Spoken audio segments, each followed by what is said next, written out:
We have a Fox News alert for you at this hour. We are less than a week away from the 60-day mark of Operation Epic Fury. Now, that milestone could, and I emphasize could, force Congress to intervene and formally authorize the president's military actions under the War Powers Resolution. Senate Republicans, you probably heard, just blocked a fifth attempt by Democrats to end the war, but House Dems already gearing up for a vote of their own. I just introduced a War Powers Resolution to stop this president from continuing to keep us in this illegal, unconstitutional war in Iran. Let's end this war immediately. It's unconstitutional. There's been no authorization from Congress. I'm one of many members of the Progressive Caucus that is committed to introducing and reintroducing these War Powers Act resolutions until we get Republicans to join us in holding this administration accountable. And joining us now for tonight's big close-up is Congressman Eric Burleson from the great state of Missouri. He's also a member of the Task Force on the Declassification of Federal Secrets and UAP caucus member. Great to have you with us, Congressman. As always, we appreciate your time. I'm always bemused when I see congressional lawmakers claiming that war powers have to be enacted right away when I can point to a litany of similar actions that have happened under previous presidents. Do I have it right here, or do you think there's going to be congressional action here and soon?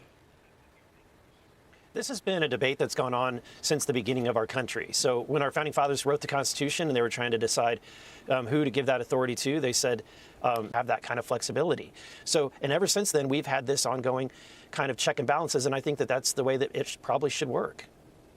Congressman Tom Shalhoub, could Congress, short of getting all together and trying to pass a sweeping resolution or a declaration of war, could they just make a lesser declaration, essentially saying that the president, we are authorizing that the president is able to take military action to keep the Strait of Hormuz open, something like that? I'm just kind of making something smaller, essentially, to vote on the powers that the president and the U.S. military is able to take.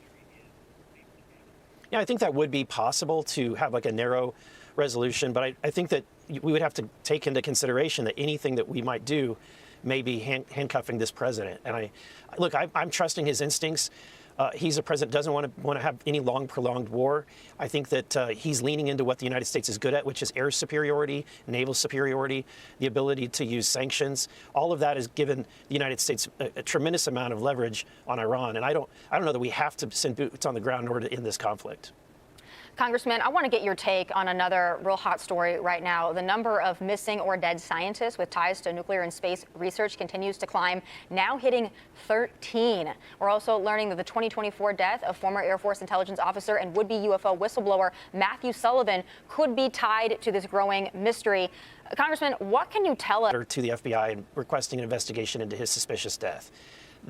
And so we've been working on that. Whenever I spoke with the FBI in the last few months, I asked them directly, is there any investigation that you've begun in that? They seem to indicate that they would not tell me at this time. And so, but they would not confirm nor deny that there was an ongoing investigation. But since then, you've had the missing General William Neal McCaslin, who went missing, and all of these other scientists that have been somewhat associated, and that's caused a lot of attention to this topic. And now I'm thankful that now we are having that discussion about Matthew Sullivan, because it's something that my office was trying to get some answers from the FBI over almost a year ago. Wow. Congressman, it's Alicia Cunha here. Just picking up on what you just said there, then that's incredible that your office couldn't even get an answer on whether or not there was an investigation. And then you have so many people on this list. We put their faces up there and people have all these questions. So I guess my question is, how's Congress able to work with multiple law enforcement agencies when you can't even get an answer out of the federal government?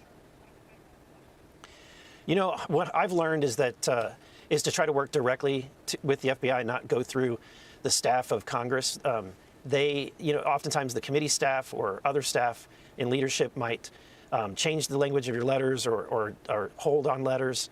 I've learned that you just have to go directly to the source. If you look at this big list, there's going to be some names in there that really don't fit any kind of narrative. I mean, there's a lot of names in there and a lot of suspicious deaths, and I think each one of them is suspicious. I think every one of these scientists was valuable to the United States, and the loss of these 13 scientists means that we have a weaker nation because of their loss. All of our adversaries celebrate the suspicious disappearances or deaths of these scientists, but That's not to say that there may be something fishy going on, especially when you look at the scientists who went missing. General McCaslin was the first one that, that got us a lot of awareness and attention. But then when you looked at some of the people that were associated with him and the fact that their disappearances all were very similar, all within a series of about 5 or 6 months, walking out of their homes, leaving their car keys, leaving their wallets, leaving their cell phones, and never coming back, never to be seen again. That's not something that happens every day, and it needs to be looked into. Congressman Eric Burleson from the great state of Missouri, thank you for your time. Best to you and Angie and all the family. Have a great weekend. Thank you, you too. Thank you. I got to say, Alicia, I don't like this. This sounds beyond suspicious to me that this is happening. It continues to happen. It makes me wonder what, if nothing else, there could be a foreign actor involved in a circumstance like this, but it just doesn't add up to me that all these disappearances would all be happening right now. Did your jaw drop when he said that he couldn't get information, he couldn't get a confirmation that these are very important people to our country? They're very important people to their families as well. Yep. And the mystery surrounding this and the details that are consistent in some of the cases makes it really, really hard to not think that something is going on. What? I don't know. Yeah, leaving your house with a weapon and without your phone and then just mysteriously disappearing. Tell me, it doesn't add up to me. There must be something at work here. Yeah, what really strikes me, too, when you mentioned kind of the similar behavior of some of these individuals that have gone missing, leaving things at home, people that are, mothers, fathers, they have family. We've even heard some that have said, hey, raising an alarm bell, if something happens to me, just know I didn't commit suicide. Exactly. I mean, that is stunning to me. So I know that we're hearing that the FBI is looking into it. I have full faith that the FBI is looking into it. But anytime you have a series of events like this, the American public is obviously very invested into this because it's concerning and it's a pattern. So I think the more clarity they can give, the better. I'm also taken back to when we had the drones over New Jersey, right? And it was like, why can't we get answers on this? We're seeing them. Why can't we get answers? Turns out there was a simple explanation, but they withheld it for so long that people started to panic. More information is always better. I know investigations need to play out, but this story, now that the list is growing, is not going to go away. Tom.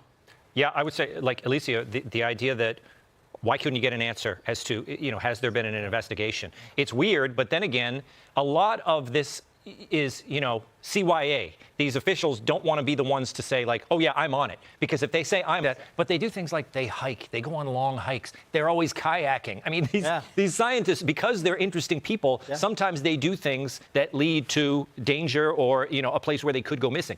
But even if half of them is just innocent explanation, what about the other half? Yeah. Even if there's only 4 or 5 of them, you know what I'm saying? Right. No, the number, it's too hard to ignore when you talk about the number here. And when getting back to, where he said that you won't confirm or deny an investigation. That's something you say to a reporter.